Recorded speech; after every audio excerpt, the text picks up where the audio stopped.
próximo expositor es el doctor Raúl Heredia. ¿Se escucha? Sí.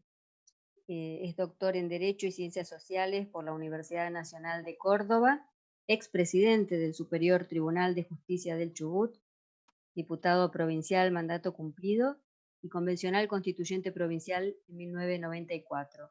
Es autor de numerosas obras de derecho constitucional, penal y tributario.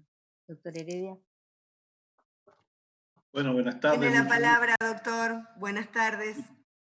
Muchas gracias, señora secretaria. Muchas gracias a la autoridad de la Comisión de Asuntos Constitucionales por cursarme esta invitación y a las autoridades también de la Comisión de Justicia y Asuntos Penales.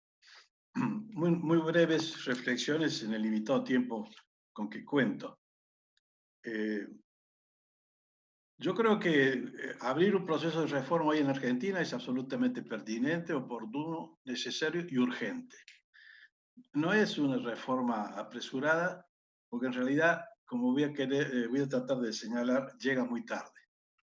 Venimos con retraso para alcanzar, por ejemplo, el diseño constitucional del enjuiciamiento penal.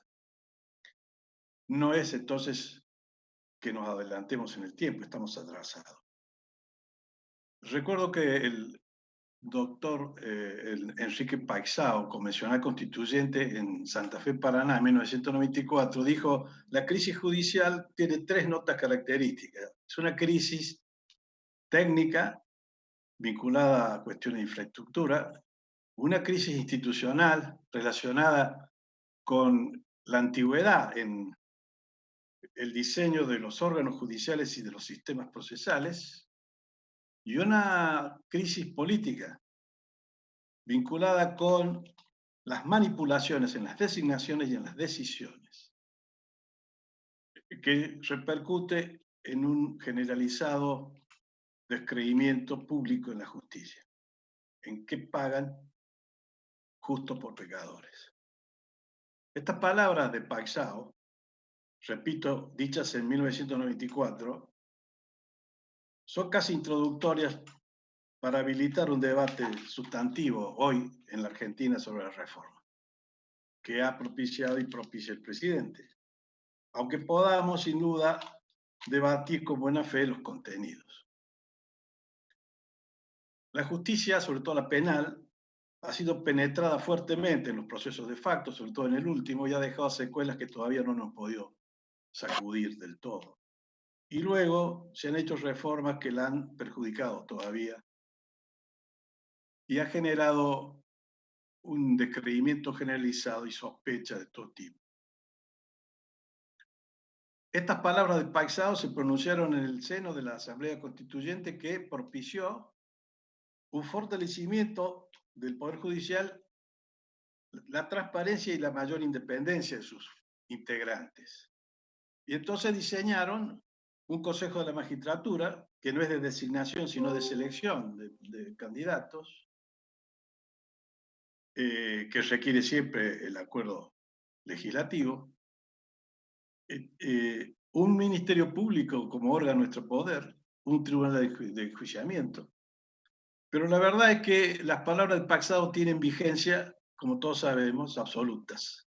Absolutamente tienen vigencia porque no hemos podido alcanzar esos objetivos que se propuso la Asamblea del 94. El Consejo de la Magistratura Federal no es un órgano prestigiado, es un órgano que no está funcionando bien. Yo creo que la Constitución del 94, la reforma, no alcanzó un consenso en su seno, la Asamblea, para cerrar el modelo de manera tal que el Consejo no tuviera siempre la posibilidad de ser adaptado e interpretado en cada legislatura a favor de mayorías circunstanciales. Nosotros en Chubut tuve el honor de integrar la Asamblea Constituyente en el 94, casi simultáneamente sesionábamos con la Constitución, con la Asamblea Federal. Quisimos dotar al Poder Judicial de una amplia legitimidad de origen, democrática, e impusimos al pueblo. Lo trajimos al pueblo sin temores y lo incorporamos a un consejo de 14 miembros. El pueblo elige a través de de los partidos políticos, porque no hay otra manera de acceder a los cargos electivos. De manera que a través de los partidos políticos, los consejeros del pueblo, que no pueden ser abogados, son legos, son 5 que se integran a un número de 14 miembros. Lo demás es representación corporativa. Este es el primer modelo en Occidente acostumbrado a los modelos togados del Consejo de la Magistratura. Y es un consejo de designación, no solo de selección. Y por lo que yo sé y los estudios que hemos hecho, es uno de los más prestigiados que tiene el país. Lo que no quiere decir que no tenga claros oscuros, que también los tiene.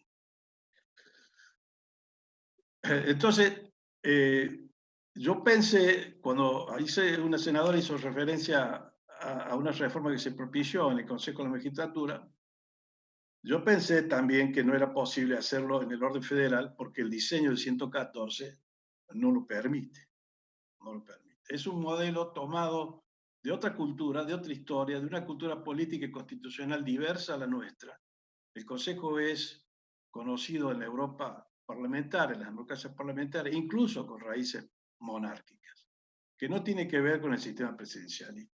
Pero ha llegado a la Constitución, funciona y debe funcionar, yo creo, dándole más potencia, rediseñando su funcionamiento. Bueno, avanzo rápidamente. En general, yo pienso que este proyecto, al crear órganos, puede efectivamente estar contradiciendo la finalidad de alcanzar el sistema acusatorio en su plenitud. Nosotros en Chubut, yo participé en 2 reformas, una siendo presidente superior, en que pusimos el sistema mixto para terminar con el escrito de Obarrio, que venía del territorio nacional, y la segunda para alcanzar el sistema acusatorio. Siempre cuidamos de no generar lo que, usando una palabra que suena algo fea, pero quiere decir superfectación de órganos, cuidar siempre que la multiplicación de órganos no traiga más problemas que soluciones, de todo tipo. Y eso por un lado, y por otro, entender que un sistema, que las normas orgánicas son esenciales para poder desarrollar adecuadamente un sistema procesal que se adopta montado en un código penal nuevo, en el caso del enjuiciamiento penal, un sistema procesal que desarrolle las normas sustantivas y que alcance por fin el diseño constitucional del enjuiciamiento penal, que como sabemos en Argentina desde 1853, cuando menos, es oral, público, adversarial, acusatorio y por jurado. La cultura inquisitiva que reina sobre todo en la justicia penal federal en el país nos persigue desde el siglo XIX, cuando Obarrio en los años 80 adoptó un sistema contrario a la Constitución. Y lo hizo escrito cuando debió ser oral. Y lo hizo con jueces técnicos, una magistratura técnica, y cuando debió ser por jurado, con participación popular. Y hasta el año 91, ese código es regido por 100 años, a contramano de la Constitución, generando una cultura inquisitiva que nos persigue hasta el día de la fecha. Por consiguiente, toda reforma que se propicie, y yo acuerdo con el presidente y sus mensajes, los aplaudo además, porque tengo muchos años trabajando en estos temas y sé de la necesidad y de la urgencia de alcanzar reformas precisas y pertinentes que jerarquicen la administración de justicia en Argentina. Pero toda reforma tiene que tener en cuenta la necesidad de desarrollar el diseño constitucional del proceso penal que no hemos alcanzado. En los años 86, 87, con el proyecto Mayer, estuvimos a punto de alcanzarlo. Pero se adoptó el Código Mixto del EBN, que en realidad miraba para 1808, el Código de Instrucción Sumaria Criminal, de Instrucción Criminal Napoleónico de 1808. No pudimos avanzar desde entonces. Miren, la mayor reforma que el Congreso tiene como una asignatura pendiente es alcanzar el juicio por jurados. El Congreso debe sancionar el juicio por jurado, porque esa es la única forma de que lleguemos a cumplir con el mandato constitucional, que desde los orígenes más remotos de nuestro derecho patrio está inscrito en los estatutos y en los proyectos de constitución y en las constituciones escritas. Doctor, le queda un minuto, disculpe. Entonces, esa reforma, terminó, debe ser alcanzada por el Congreso, que debe, por supuesto, no debe desestabilizar las leyes de jurado que las provincias ya han sancionado y están instrumentando y aplicando, siguiendo el fallo de la Corte, que ha dicho en un fallo histórico que son facultades concurrentes entre el Congreso y las provincias.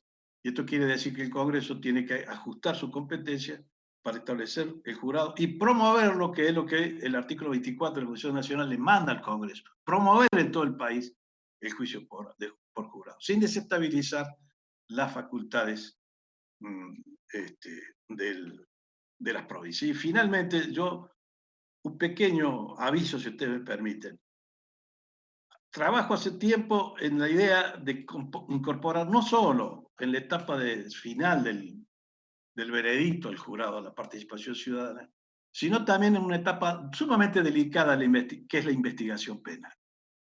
Nosotros tenemos problemas muy serios cuando se investigan desapariciones forzadas. Siempre se repite de manual la misma conducta desde el Estado, porque es el Estado el investigado. Nosotros necesitamos acudir a algún instituto del Common Law, que lo ha conocido Gales, lo ha conocido Inglaterra, lo ha conocido Estados Unidos, que es la participación ciudadana en la investigación penal, para fortalecer la transparencia y lograr eficacia en esa investigación. Ha pasado en el caso Iván Torres de Chubut, el caso Santiago Maldonado en Chubut, el caso ahora en la provincia de Buenos Aires de Facundo Tullido de Castro, es que siempre está sospechado el poder siempre es, si ustedes leen los antecedentes, lo que se publica en los medios, es calcado, siempre pasa lo mismo. Primero el Estado trata de decir que no pasó nada y después aparecen una serie de noticias falsas que desvían las investigaciones. Entonces es necesario que terminemos con eso, sea el poder que sea el que esté ejerciendo el gobierno, el pueblo tiene que participar en este tipo, cuando el investigado es el poder. Nada más.